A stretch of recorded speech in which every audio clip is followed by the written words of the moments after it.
Bonjour à tous, bonjour à toutes. J'ai deux choses à vous dire pour commencer. La première, c'est qu'en 2021, la mortalité infantile mondiale a baissé de 2,35%. La seconde est une histoire qui est arrivée l'été dernier en Norvège.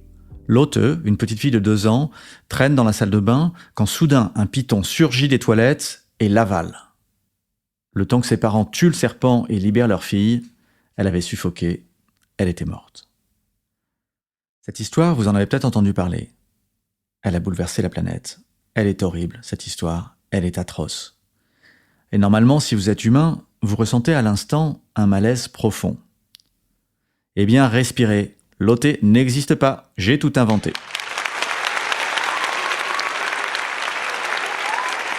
Vous vous demandez peut-être pourquoi je vous raconte ça ? Est-ce pour vous torturer ? Ou peut-être pour prouver quelque chose ? Avant de vous parler de la petite Lotte, qui, je vous le rappelle, n'existe pas, je vous ai dit que la mortalité infantile a fait moins 2,35% en 2021. Et, disons-le, j'ai senti que cela ne vous faisait ni chaud ni froid. Pourtant, cela correspond à 57 000 enfants qui seraient morts en 2020 et qui survécurent. 57 000 bouts de chou qui n'ont pas été bouffés par des pythons. 57 000 bébés, une forêt de bébés. Ce podcast, Un monde sans enfants, c'est l'histoire d'une forêt et jamais celle d'un arbre. Là, vous vous dites, il y a quelque chose de bizarre. Le mec appelle son podcast Un monde sans enfants et il commence par nous dire qu'il y a 57 000 bébés de plus dans le monde. Et oui, c'est bizarre. Bienvenue dans le podcast Un monde sans enfants. Je m'appelle David Duhamel et je suis professeur d'économie à l'Institut libre d'études des relations internationales et enseignant à Sciences Po. Je vais vous parler du monde dans lequel on vit et surtout du monde à venir.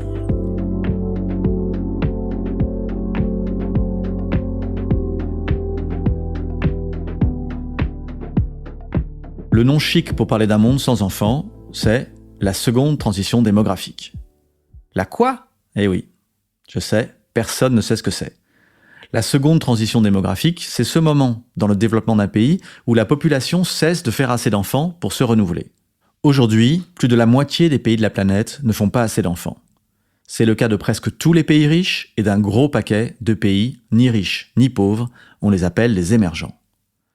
Mais pour comprendre cela, il faut faire un pas de côté et s'inscrire dans le temps long de l'humanité. L'espèce humaine, Homo sapiens, vous et moi quoi, existe depuis environ 200 000 ans. Et jusqu'à très récemment, disons en 1800, la condition humaine avait peu changé. En 1800, l'espérance de vie globale n'était pas très différente de celle de l'an 0 ou de l'an moins 5000, et la richesse par habitant non plus.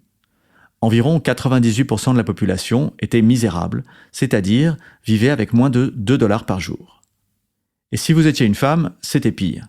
Que vous soyez né en moins 5000, 900 ou 1800, vous pouviez compter sur 35 ans de vie en moyenne et 6 enfants. Vous faisiez le premier à 14 ans, puis un tous les 3 ans jusqu'à la ménopause ou la mort. En moyenne, 6 enfants par femme. 2 d'entre eux mouraient avant 5 ans et 2 autres mouraient avant d'être eux-mêmes en âge de procréer. Ainsi, il en restait 2 pour recommencer le même cycle. Ça explique pourquoi la Terre est restée peu peuplée pendant tout ce temps. Bref, pendant des millénaires, la condition humaine reste la même. Puis quelque chose d'incroyable se passe. D'abord au Royaume-Uni. Les gens meurent moins qu'avant. C'est le début de la transition démographique. Dans un premier temps, la mortalité diminue, mais la natalité se maintient. Ce qui mène à une forte augmentation de la population. Presque un doublement tous les 40 ans. Puis la mortalité continue de diminuer, mais la natalité aussi. Si bien que la population augmente, mais de moins en moins vite. Si le Royaume-Uni avait gardé le même rythme qu'au début du 19e siècle, il serait aujourd'hui à 450 millions d'habitants, et pas 68. Puis les deux taux se stabilisent à des niveaux bien plus bas qu'avant. On fait moins d'enfants et on meurt plus tard. Dans les années 80, on pensait en rester là, tranquille. Sauf que non. Le taux de mortalité se stabilise, mais celui de la natalité, qu'on appelle ici le taux de fertilité, c'est-à-dire le nombre d'enfants par femme, continue de descendre, bien en dessous des 2,1 nécessaires au remplacement de la population. En gros, les femmes ne font plus assez d'enfants. Et c'est passionnant parce que cela indique que le monde va profondément changer, et d'une façon qu'on ne perçoit pas. Alors la chose essentielle à comprendre dès le début, c'est que ce manque d'enfants c'est d'abord le symptôme de quelque chose de génial. Je parle du fait justement que les femmes ont de plus en plus le contrôle de leur corps et choisissent d'avoir ou de ne pas avoir d'enfants. Un choix qui leur était refusé par le passé. Un choix qui est le fruit d'une conquête jamais totalement acquise. Il suffit de regarder aux États-Unis pour s'en convaincre.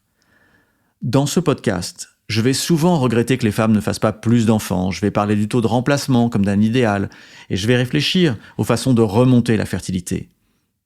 Mais qu'une chose soit bien claire, le nombre idéal d'enfants pour chaque femme est le nombre qu'elle désire avoir. Pas un de moins et pas un de plus. Cela me fait penser à une classe du printemps dernier. J'avais demandé à mes étudiants comment remonter la fertilité. Avaient-ils des idées ? Et une voix proposa alors, très sérieusement, de demander un quota d'enfants par femme. Personne ne sera surpris d'apprendre que c'est un homme qui avait eu cette brillante idée. Alors non, on va pas faire ça du tout. Et puis, il y a un truc marrant à propos de la démographie. Alors pas marrant, ha ha ha, mais marrant quand même. Lorsqu'on pense à la démographie, on la croit lente, comme un immense porte-container ou un glacier à la dérive. Alors que pas du tout. C'est un bolide, ça va plus vite, beaucoup plus vite qu'on ne l'imaginait. Le développement démographique joue à saute-mouton avec le développement économique. Les habitants du Sri Lanka ou du Costa Rica vivent aussi longtemps que ceux des USA, tout en ne possédant qu'une fraction de leurs revenus. Les Mauriciens font moins d'enfants que les Irlandais. Il a fallu presque un siècle aux Britanniques pour passer de 6 enfants par femme à 3 enfants par femme, mais seulement 11 ans à la Chine et 10 ans à l'Iran. La démographie s'est transformée en Ferrari.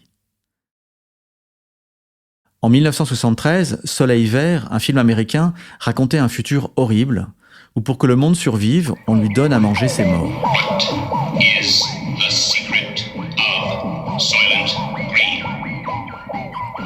Pourquoi ? À cause de la surpopulation et de la débâcle écologique. Devinez à quelle date se passe l'action de ce film ? Bingo, en 2022. New York City, in the year 2022. Nothing runs anymore. Mais ce film est une fable, un arbre, et ici, nous regardons la forêt. C'est la fin de cet épisode. Vous l'avez compris, tout est en train de changer. Dans les épisodes suivants, nous verrons comment.